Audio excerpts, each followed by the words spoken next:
Good morning. আশা করি সবাই ভালো আছো, সুস্থ আছো। আমি প্রিয়াঙ্কা চলে এসেছি আবার একটা নতুন দিনের ব্লগ নিয়ে। আজ হলো বুধবার, আর সকালে বাইরে এসে দেখলাম কি সুন্দর জবাটা ফুটেছে। এখন মোটামুটি এই গাছে রোজই একটা করে জবার তো ফুটছেই। আসলে একসাথে অনেকটা কুড়ি বেরিয়ে গেছিলো, তো তাই জন্য রোজই একটু একটু করে ফুটছে। ফ্রেশ হয়ে গাছে জল দিয়ে দিলাম, মাছকে খাবারও দিয়ে দিলাম, চলে এসেছি এখন একটু কিচেনে। আজকে একটু বানাবো নিরামিষ আলুর দম। তাই জন্য আলুটাকে প্রথমে সিদ্ধ করে নিয়েছি, দিয়ে একটু তেলে 2 মিনিটের জন্য নাড়াচাড়া করে নিয়েছি। অ্যাকচুয়ালি আমি এখন অফিসের দিনগুলোতে রাত্রেবেলায় রান্নাগুলো করছি, কেন সকালবেলা উঠে রান্না করাটা পসিবল হবে না, কেননা দিদি যেহেতু 8টার মধ্যে চলে আসে, আমাকে মোটামুটি 7:45-8টার মধ্যে সব কিছু পরিষ্কার করে নিতে হবে। তাই সকালে উঠে এতগুলো রান্না করা পসিবল হয় না। সেই জন্য আমি অফিস থেকে এসে মোটামুটি দুজন মিলে একটু একটু করে এদিক ওদিক করে রান্না করা শুরু করে দিই। হয়তো ও আমাকে একটু চপিংয়ে হেল্প করে, আমি রান্নাটা করে নিই, এরকমভাবেই করি। বা ও ভাত বসিয়ে দিল। কেননা রাত্রেবেলা তাও ঠিক আছে, রান্নাবান্না করে একদম ঘুমাতে গেলাম, কিন্তু সকালবেলা তো একটু ইচ্ছা করে যে একটু বেশিক্ষণ ঘুমাই।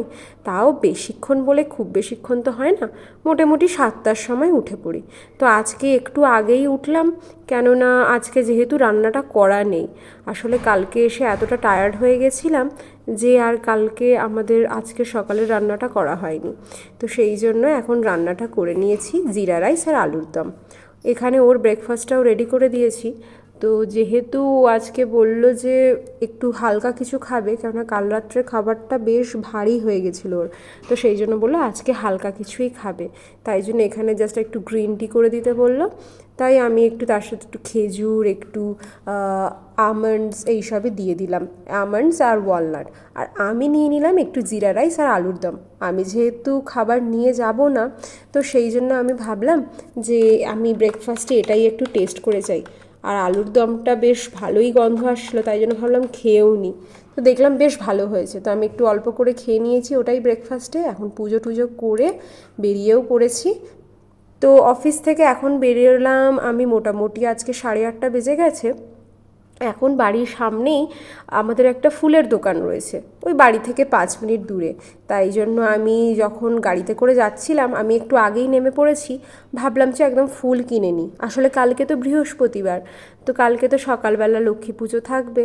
আর সকাল সকাল তো অত আর ফুল পাওয়া সম্ভব নয়, এসে বাজার থেকে নিয়ে যাওয়া। তো সেই জন্য রাত্রেবেলাটাই ফুলটা নিয়ে যাচ্ছি, গিয়ে তারপরে ঠাকুরের কাছে রেখে দেবো।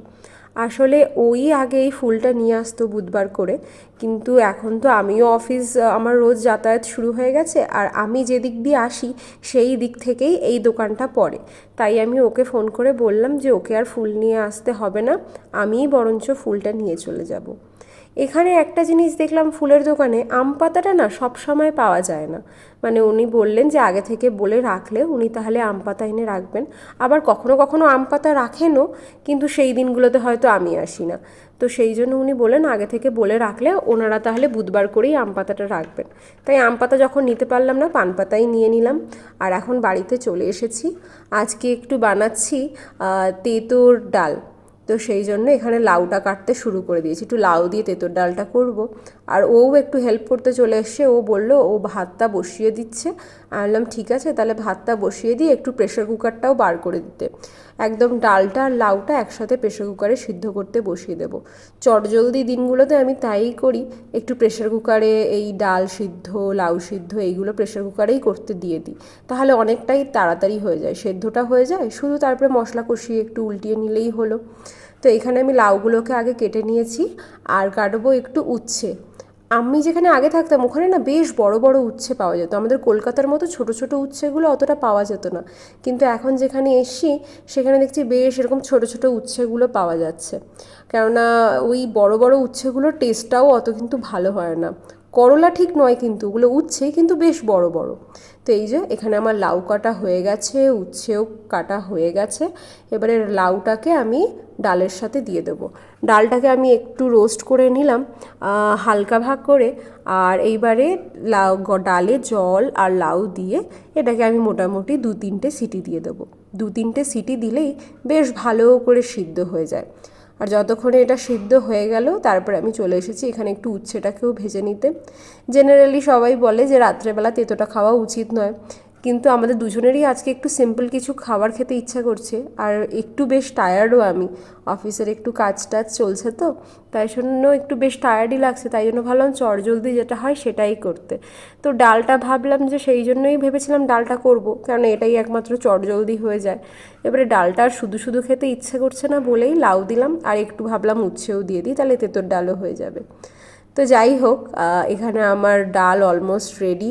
ভাজা উচ্ছেগুলোও একটু দিয়ে দিলাম, খুব কড়া করে উচ্ছেগুলো না ভাজলেও একটু সেমি ফ্রাই করেছি, কেননা ও আবার একদম উচ্ছে কড়কড়ে ভাজা হলেও ও আবার খেতে ভালোবাসে না, তেতো ভাবটাও অনেকটা চলে যায়, তো তাই জন্য। তো আজকে তো বেশি কিছু রান্না করার নেই, ভাতটা মোটামুটি চলছে, তো আমি ভাবলাম যখন এটা করে নিয়েছি একটু তার সাথে, ও বললো যে একটু ভাজাভুজি কিছু করে দিতে তাহলেই হয়ে যাবে।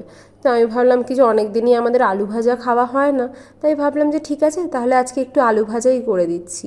তো এইখানে এই যে আমি আলুগুলোকে কেটে নিয়েছি একদম। এই আলুটাকে আমি নর্মাল ভাজবো না, একটু জিরে দিয়ে ভাজবো।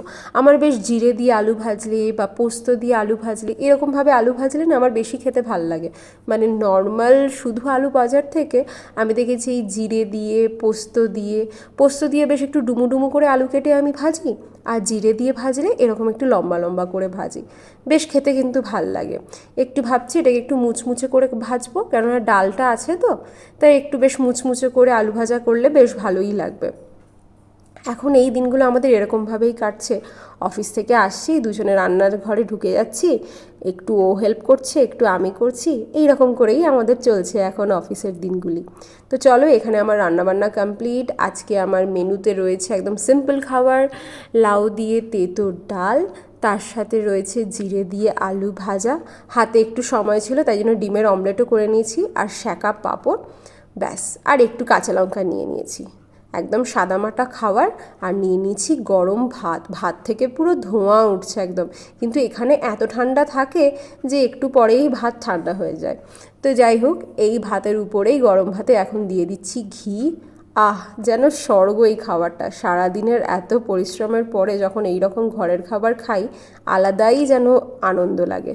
চলো, ভিডিওটা এতটাই থাক, দেখা হবে খুব শিগগিরই। Thank you so much.